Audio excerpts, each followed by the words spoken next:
লাভ নেই। সময়ের কাজ সময় করতে হবে।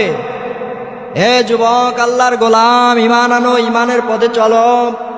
সময় কিন্তু বারবার পাবা না। যখন মালাকুল মউত তোমার কাছে চলে আসবি, তখন কিন্তু হাজারো কান্না করে আর কোনো লাভ হবে না। যদি তুমি বলো আর একটু আমার সময় দাও, আমি ঈমানের পথে চলবো, কোরআনের পথে চলবো, ইসলামের পথে চলবো, আল্লাহর নবীর আদর্শ মেনে জীবন পরিচালিত করব, আর আমি অন্যায় করব না, জুলুম করব না, তখন কিন্তু বলে আর কোনো লাভ হবে না। কারণ সময়ের কাজ সময়ে করতে হবে। আল্লাহ পাক রব্বুল আলামিন আপনাকে আমাকে সৃষ্টি করে দুনিয়ায় পাঠাইলেন। আল্লাহ পাক গাইডলাইন দিয়া দিলেন, ডানে যাবে না বামে যাব, সামনে যাব না পিছনে যাব, চলার গাইডলাইন আল্লাহ পাক আমাদেরকে দিয়েছেন।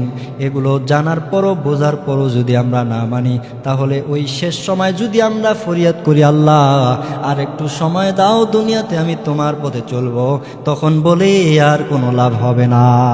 এই জন্য রে যুবক, সময়ের কাজ সময় করো, অন্যায় করো না, জুলুম করো না, অত্যাচার করো না।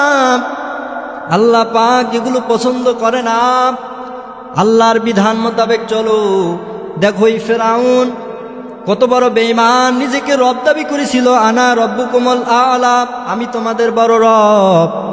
এই নাফরমান, এই ব্যক্তি জালেম মুসা পয়গম্বরের উপরে জুলুম করেছে। বনি ইসরায়েল যারা ঈমান এনেছিল তাদের উপরে তাদের উপরে অত্যাচার করেছে।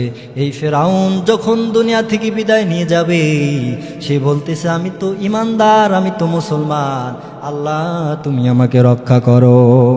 সে যখন কথা বলেছে, আল্লাহ পাক কি উত্তর দিয়েছে কোরআনুল কারীমের মধ্যে আল্লাহ তাআলাও জানিয়ে দিয়েছেন, আল আন ওয়াকাদ আসাইতা ক্বাবলু ওয়া কুনতা মিনাল মুফসিদিন। আল্লাহ পাক ডাক দিয়ে বলে, এখন তুমি বলতেছো আমি মুসলমান, এখন বলতেছো আমি ঈমানদার, আমি ঈমান আনলাম, এখন আর কোনো বলে লাভ নাই। আল্লাহ পাক বলছেন, রে ফেরাউন, আমি তোমাকে মারব, কিয়ামত পর্যন্ত তোর দেহটাকে আমি হেফাজত করে রাখবো। তোর দেহটাকে পোকামাকড়ে নষ্ট করতে পারবে না, পানি তোকে নষ্ট করতে পারবে না। কিয়ামত পর্যন্ত আমি আল্লাহ পাক তোকে হেফাজত করব, নিদর্শন হিসেবে রাখবো। মানুষ তোকে দেখে কিয়ামত পর্যন্ত শিক্ষা গ্রহণ করবে। আজও মিশরের জাদুঘরে ফেরাউনের লাশ রয়েছে, মানুষ ওখান থেকে শিক্ষা গ্রহণ করে। ফ্রিজের মধ্যে রাখার লাগে মানুষের লাশ মরে যাওয়ার পর, কিন্তু এই ফেরাউনের লাশ ফ্রিজে রাখার লাগে না। আল্লাহ পাক এভাবে কিয়ামত পর্যন্ত তাকে রাখবেন, আর কিয়ামত পর্যন্ত মানুষ তাকে দেখে নিদর্শন গ্রহণ করবে, শিক্ষা গ্রহণ করবে। যত মানুষ আসবে তাকে জুতা দিয়ে ঢেল নিক্ষেপ করবে, থুতু দিবে। কিয়ামত পর্যন্ত এই ফেরাউন লাঞ্ছিত হবে।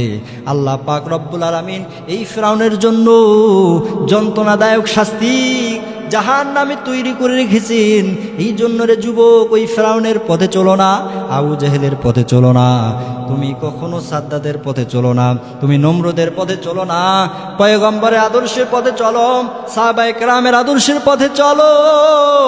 তাহলে তোমার জীবন সুন্দর হবে। নায়ক নায়িকা, গায়ক গায়িকার আদর্শ মেনে জীবন কখনো সুন্দর হবে না। আজ যারা ইসলাম মানে তাদের জীবন সুন্দর হয়, আজ যারা ইসলাম মানে না তাদের জীবনে শান্তি নাই। এই যে খুন খারাপি হচ্ছে, ধর্ষণ হচ্ছে, দুর্নীতি হচ্ছে, এগুলো হওয়ার মূল কারণ হলো ইসলাম না মানার কারণে, দ্বীনি শিক্ষা আমাদের মধ্যে না থাকার কারণে। ন্যূনতম যদি দ্বীনি শিক্ষা কোনো ব্যক্তির মধ্যে না থাকে, ওই ব্যক্তি জুলুম করতে, অন্যায় করতে দ্বিধাবোধ করবে না।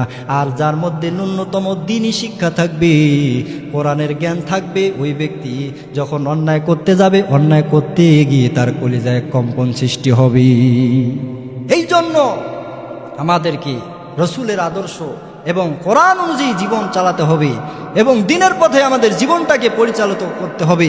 দ্বীনের কাজ নবী আলাইহিমুস সালাম করেছেন, আমাদের করতে হবে। আমরাও দাওয়াত দিব, মানুষদের কাছে পৌঁছায় দিব কোরআনের বাণী। দিক হতে দিগন্তরে বাধা আসবে, মুসিবত আসবে, ভয় পাওয়া যাবে না, টেনশন করা যাবে না।